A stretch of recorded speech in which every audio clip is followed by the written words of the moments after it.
Before we start, please make sure to like this video and hit this subscribe button so you never miss a story like this. And also comments where you are watching from, how many sons and daughters you have. Thanks. My name is Daniel. I'm from Kansas City. And here's the truth no one wants to say out loud: kindness doesn't mean weakness, but some people only learn that the hard way. Are you stupid or just clumsy? That was the first thing he screamed, loud enough to silence the entire backyard party. My hand was still shaking, the porcelain teacup split on the concrete. Hot tea soaked through his crisp designer shirt, running down his chest, and staining the fabric deep amber. I opened my mouth to apologize, heart pounding, cheeks red from the accident, but he was already charging at me. You idiot, look what you did. His voice cracked with rage, his fists clenched. Before I could even explain, he swung. A solid, wild punch, straight across my jaw. My ears rang. My vision blurred. My knees buckled as the gasps around us turned into a stunned, uneasy silence. I tasted blood in my mouth. I stumbled back. Not a single person rushed forward. Not even my wife. The man who hit me wasn't a stranger. He was my father-in-law. And the worst part? Everyone saw it, and no one stopped him. So let me take you back, because this wasn't just about a spilled cup of tea.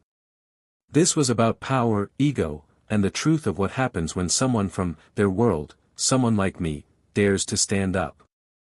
You want to know how I ended up being publicly punched by my wife's father at her niece's 5th birthday party? It wasn't random. It wasn't about tea. It was about respect. It was about control. It was about a man who thought he owned his family, and how I proved him wrong. Because in that moment, when everyone else stayed silent, I made a promise to myself: he's never going to raise his hand to me again. And by the end of this story, he would regret ever doing it the first time. If you've ever been humiliated by someone more powerful, if you've ever stayed quiet when you should have spoken up, this story is for you. Because sometimes, silence isn't peace, it's fear. And I was done being afraid. Want me to continue with the rest of chapter 1? It will continue the fight scene and unravel how this moment sets Daniel's revenge journey in motion. The silence in the car was louder than the shouting had been. Emily sat in the passenger seat, eyes glassy, staring straight ahead. Jaden was in the back, quietly holding his stuffed dinosaur like it was his shield. And me? I kept my eyes on the road, because if I looked at her, if I saw the guilt on her face, I might break. Not from the punch. Not from the humiliation. But from the realization that she hadn't stopped it.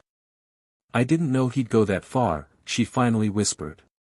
He's always been intense, but he's never hit anyone like that before. I let the words hang in the air. She wanted me to say, it's okay. But it wasn't. I didn't marry him, Em. I married you. But if we stay tied to his world, he'll keep dragging us down with him. She turned to me, tears streaking down her face now. What do you want me to do? He's my father. My whole family, our lives are connected to him. Our mortgage, he co-signed it. Our business, he helped launch it. Our son's school. He paid the tuition. There it was. The noose. Tied with money. Pulled tight around our necks. I gripped the wheel. Then maybe it's time to untie everything. She flinched like I slapped her. You're saying we walk away from everything, she whispered. You'd throw away our life. No, I said calmly. He threw it away when he threw that punch. We pulled into our driveway, our nice, clean, suburban home with the perfectly trimmed hedges and the shiny red tricycle parked out front. All of it bought with strings attached. Strings he never let us forget. And for the first time since moving in, I didn't feel proud. I felt owned. Inside, I went straight to the bathroom. My jaw was already swelling. I looked in the mirror and barely recognized myself. Blood on my collar. A bruise forming beneath my eye. But the real injury wasn't physical. It was pride.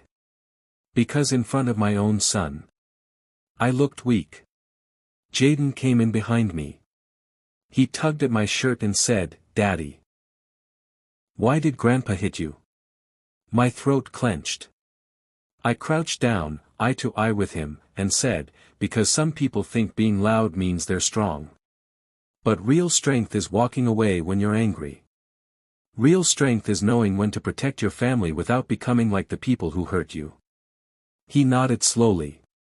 And in that moment, I knew, I had to show him what real strength looked like. Not just in words, in actions. The next day, I made 3 decisions.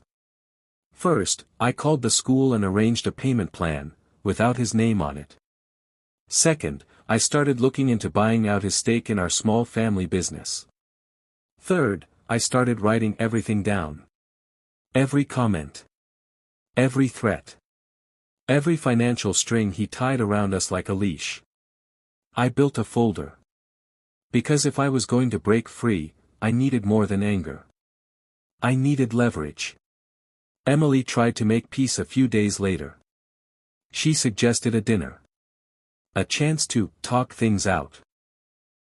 But I wasn't interested in talking. Not with a man who hit his own family and smiled about it. "You want to fix this?" I told her. "Then back me. Fully. No half-steps. No excuses. If you're really with me, prove it." And to her credit, she did. She cut the credit card he gave her. She blocked his calls. She stood next to me when we handed over a check and bought out his shares in the business, with every penny we had.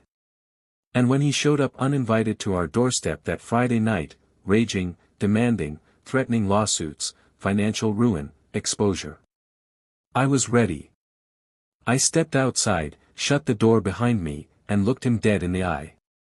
"You hit me once. You'll never get the chance again." He smirked. "You think you've won, huh? You think your little working-class pride can outmatch me? I own everything you have." I handed him a folder. "What's this?" he sneered. "Receipts," I said calmly. "Emails. Transfers. Evidence of the strings you pulled, and how far you've crossed lines that, in court, could ruin you, not me." He opened it. His face went pale. "I'd done my homework. You file a suit, I file these documents. You push, I push back harder. You want war. I've got nothing left to lose. But you've got a reputation. A seat on the board. A name." I leaned in closer. "You punch me again, I'll knock down your whole empire." For once, he had no words. He walked away. And I stood there, free. 3 months. That's how long it took to start breathing like myself again. No more silent dinners. No more lectures hidden behind fatherly advice. No more pretending we owed him for a life we were building with our own hands. Emily picked up extra design clients. I worked overtime at the shop. Jaden adjusted surprisingly fast. Kids always do when the energy in the house finally feels safe. We were tired. We were stretched thin. But we were free. And freedom tastes a lot better than fear, even if it comes with instant noodles and late bill notices. But here's the thing they never tell you about walking away from toxic people: they don't let you go quietly. Not when they lose control. Not when their ego's bruised. So when he showed up again, after months of silence, it wasn't out of love. It was desperation. He came to the garage where I worked. Pulled up in his black Range Rover like some kind of king visiting the peasants. I was under the hood of an old Mustang when I heard the voice. "Daniel." I didn't look up. Didn't need to. I knew that voice too well. Calm now. Polished. Calculated. Like the punch never happened. Like we were just two men catching up. Mind if we talk, he said. I'm working, I replied without looking. He waited a beat. Then said the one sentence I didn't expect. I need your help. I froze. Slowly, I stepped out from under the car and wiped my hands on a rag. There he stood, pressed suit, expensive watch, fake smile. The same man who punched me in the face in front of his granddaughter. Now standing on my turf. What could you possibly need from me?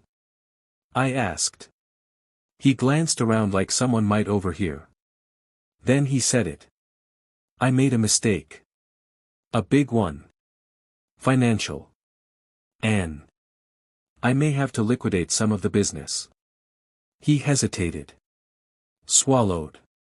I know you started your own branch. Word is it's growing. Fast. I could use a partner. I almost laughed. Not because it was funny. Because it was pathetic. You want me to invest in you? After everything? He raised his hands. Look, I know we've had our issues. But that day, the party, I wasn't myself. You embarrassed me, Daniel. In front of everyone. And I overreacted. I spilled tea, I said slowly. You spilled blood. He sighed. You're still holding on to that? I stepped closer. No. I let that go the second you walked off my porch. But what I'm holding on to is self-respect. Something you never had. I could see the rage bubbling under his polished exterior. He wasn't used to being told no. Especially not by the son-in-law mechanic he used to mock. I came here offering you a deal, he snapped. You walk away now, you'll regret it. I didn't blink. I leaned in, eyes steady. You already hit me once. You think a deal is going to scare me? He turned, muttered something under his breath, and stormed back to his car. Burned rubber out of the parking lot. I stood there, heart pounding. Not from fear, but from the fire of finally winning. Because in that moment, I realized. The man who used to tower over me, was crumbling. Not because of me. Because of himself. He built his life on power. And the second he lost control, he lost everything. The next day, Emily came into the garage holding a letter. She was crying. I didn't think he'd actually do it, she whispered. Do what? I asked. She handed me the letter. It was a will. Her father had rewritten it. Stripped her name from the assets. Left everything to his foundation, except a single item. He left us one thing. His watch. The same gold one he wore the day he punched me. A final insult. A reminder. Or, maybe a message. He thinks we care, I said quietly. Emily nodded, tears falling. But I don't, she whispered. Not anymore. We walked outside together. I took the watch, held it in my palm. Then I tossed it. Straight into the trash. Jaden came running up with his toy car, laughing. We knelt down, hugged him, and smiled. Because this was the life we chose. One built on love. Respect. And earned peace. Not inherited power. Not fear. Not chains. 5 years later. Dad, are you ready? Jaden peeked through the hallway mirror, wearing a tiny navy blue blazer and polished black shoes. He looked like a miniature version of the man I always hoped to be, calm, steady, proud. I tightened my tie and nodded. I've never been more ready. Today wasn't just another day. Today, I was giving the keynote speech at our company's annual benefit gala, a company that had grown from 2 grease-stained hands and a bruised jaw, into a full-service auto tech brand now funding scholarships for kids who'd never even seen an engine before. Emily was waiting by the car, dressed in grace and quiet fire, the same woman who once stood silently at that party, now running our family's PR and branding wing like a queen with no crown, but all the power. And Jaden? He had been chosen to introduce me on stage. Life has a funny way of looping back, not as a punishment, but as a reveal. Because seated in the back row of our sold-out gala that night was him. My father-in-law. I didn't know he'd be there. Didn't invite him. Didn't need him. But I saw him, older now, thinner, but still dressed in arrogance. He watched with hollow eyes as Jaden walked onto the stage, cleared his throat, and said into the mic. My name is Jaden Brooks, and my dad is the strongest person I know, not because he hits hard, but because he never had to. A wave of silence rolled through the room. The crowd turned toward me. But I was watching only one man. And for the first time in my life, he looked small. I took the stage. My voice was steady, but my heart, it was standing tall. 5 years ago, I was punched in the face in front of my entire family. Not by a stranger, but by someone who was supposed to protect us all. Whispers moved through the crowd like wind. That moment could have broken me. But instead, it built me. Because in that moment, I realized, respect that comes from fear is temporary. Real respect is earned. I looked straight at him, didn't blink. That man tried to take everything from me. My dignity. My confidence. My family. But I thank him now. Because if he hadn't hit me, I would have never stood up. He shifted uncomfortably in his seat. Good. This business, this community, this life, it was born in the wreckage of that humiliation. And every person who ever felt less than, because of a title, a paycheck, a last name, this is for you. The applause started slow, then rose into thunder. Not for the punch. But for the rise after it. Afterward, he approached me in the lobby, slower now, that fake smile nowhere to be found. You really had to say all that up there, he muttered. 5 years, I replied. You never once said sorry. He looked at the floor. And for the first time, I saw it, shame. The real kind. The kind that creeps up too late. He opened his mouth like he might finally say it, then stopped. Turned. And walked away. I didn't chase him. Didn't wait for the apology. Because I didn't need it. I had something stronger. My own story. My own family. My own legacy. Sometimes, the punch that knocks you down, is the one that finally wakes you up. And when that moment comes, don't just get back up, build something from the ground you hit.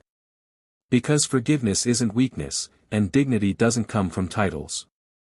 It comes from rising, even when no one claps for you. If someone's ever tried to define you by your worst moment, let them watch you become your best.